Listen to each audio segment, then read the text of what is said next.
Did WWE ruin the Wyatt Sicks last night? Last night on Monday Night Raw, we got our most complete look yet at the Wyatt Sicks, and like most everybody, I felt pretty good about it, but something bothered me.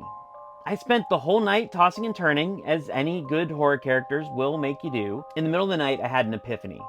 There were three things that they got wrong last night, and one thing that they got very much right. Stick around and find out what they are. If you're new here, my name is Joshua Hale Fialkov, and I make videos about where writing and wrestling intersect. Hit subscribe, like, and ring that bell to see more videos like this one. It also helps make sure I can keep making more. Alright, first off, before we get going, let me just say, the Eric Rowan interview segment with Uncle Howdy was brilliant. This might be the best segment that they have done yet. Really, really breathtaking work. It was fleshy. It was real. It had so much heart to it. This was a moment where you actually got to see reality exposed. We got to see Eric Rowan as a person. We got to see not just what it felt like for him to lose Bray Wyatt, but for him to lose John Huber. So these men were his best friends, and it actually felt like he was talking about it from a place of reality. This reality is what this storyline needs for it to work. Whenever you're doing something that has these fantastical elements in something like professional wrestling, you have to ground it in reality. If you're not grounding it in reality, it's not going to function. And Eric Rowan did possibly the best job yet doing that for us. I loved it. It was amazing. This was the absolute best part of the show. Highlight for me of the night, bar none. But let's get into our first thing that they did wrong. Why did they refer to him as Bo Dallas? His real name is Taylor Rotunda. His brother's real name was not Bray Wyatt, but Wyndham Rotunda. We're trying to talk about the reality of the lives that they led and the losses that they felt. Why would we refer to them as their fictional selves?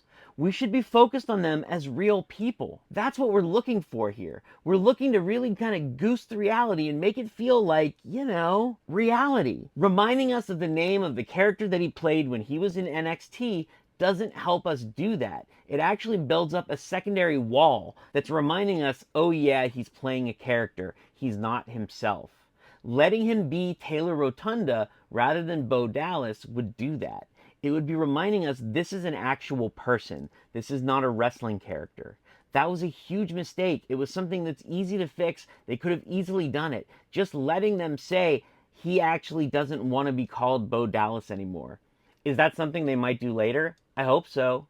Are they going to? I don't know. All right, number two. One of the storylines that they ran through the night was Chad Gable playing Master Detective, right? It makes no sense. They have already revealed through how many videos? 3 videos I think we've seen now, that Uncle Howdy is Bo Dallas, right? So for Chad Gable to walk around pretending that he is the one who has discovered that Bo Dallas is Uncle Howdy, yes, it is funny. Ha ha, it's hilarious. It also makes no logical sense. Again, what we need to be doing is grounding this in reality. You have done this amazing job with that Eric Rowan segment of grounding this story in a reality. And then you're automatically making it into a laughingstock by having Chad Gable walking around making a joke out of it. Chad Gable is still a person in the real world. Yes, he is playing a heightened character. Yes, his character is kind of a goofball. But that doesn't mean he should be acting like an idiot. He knows who he is because he's watched the show. He's read the internet. He is just like us. He knows what's happening. Why are we pretending? We don't need to pretend any more than the simple agreement that we have about what is real and what is not real. To force us to add another layer of unreality on top of the unreality that already is professional wrestling is unfair, and it's bad storytelling.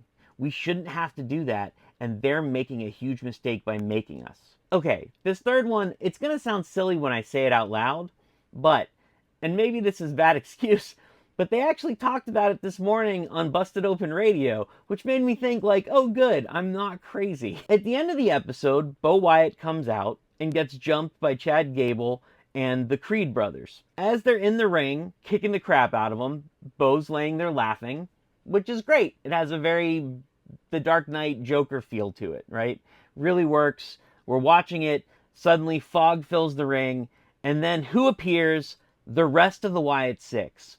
Totally makes sense. I get it. I'm into it. Except, where did they come from? They came from gorilla position, guys. Gorilla position is the area behind backstage, the very last place you go before you come out to the arena in front of the fans. What happened the last time the Wyatt Sicks was in gorilla position? There was a massacre. They attacked everybody backstage, including Chad Gable.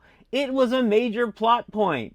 It was, in fact, the most major plot point of the Wyatt Sicks the entire time they've existed. But now, apparently, they just walked right through, no problem. Nobody stopped them. All of the security that we see constantly showing up on the show had no problem, just let them go. What are we doing? What are we saying about them? So it sort of creates two theories, right?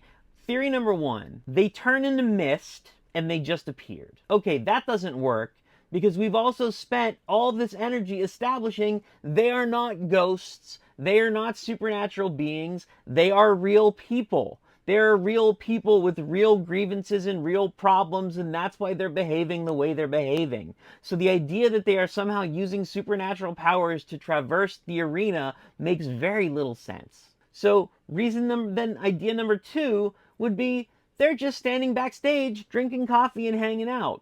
Now look, I know everyone didn't care that they went to Whataburger and got burgers, but I do need a little bit more reality mixed into my story than having them hanging out backstage with Triple H waiting for their cue. It feels weird. Every other time that we've seen them, they've come out of different places in the arena, which makes sense.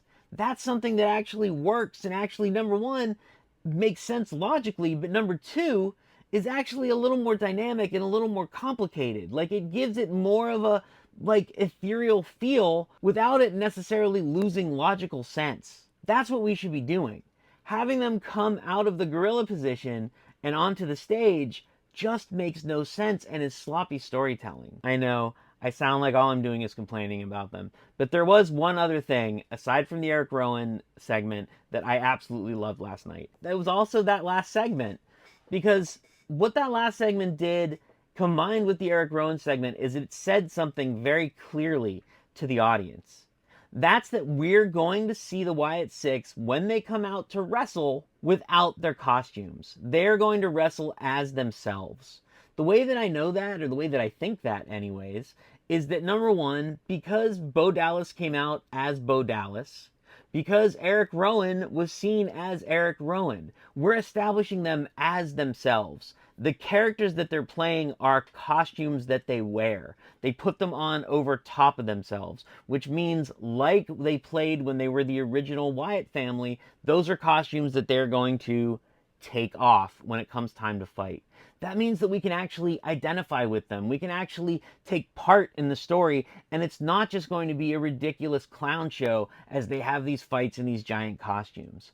It's so important because, again, this is a story that for it to work, it has to be set with a basis that is not set in the supernatural, but set in these very real emotions, in these places of loss, these feelings of grief, these feelings of being an outcast. Those are all things that we understand as people. The supernatural is cool. Listen, I'm wearing a Hausu shirt. If you haven't seen Hausu, I feel bad for you. You should see it. It is insane and weird and makes no sense. However, I only have to spend 2 hours with it. With professional wrestling, we're not asking you to spend 2 hours with it. We're asking you to spend hour upon hour for months, if not years, with these characters. You are being asked to make a commitment to them. And if you want to make a commitment to these characters in modern day society, you need to make a commitment with them through emotion. And the way that you do that is with truth. What do you guys think about how they're handling the Wyatt Sicks? Is there anything that you would want them to do differently? Do you agree with me that they actually screwed it up last night, or do you think they can still be saved? Let me know in the comments. If you've enjoyed this video, I make videos just like it 3 times a week about storytelling and wrestling, so make sure to subscribe. You can also support the channel by liking, sharing, and even picking up some of our cool-ass merch available in the links in the description. We live stream 3 times a week for Raw, Dynamite, and SmackDown on YouTube and on Twitch, and you can follow us over on Instagram, Twitter, and TikTok. Thank you so much for watching, and wrestling forever.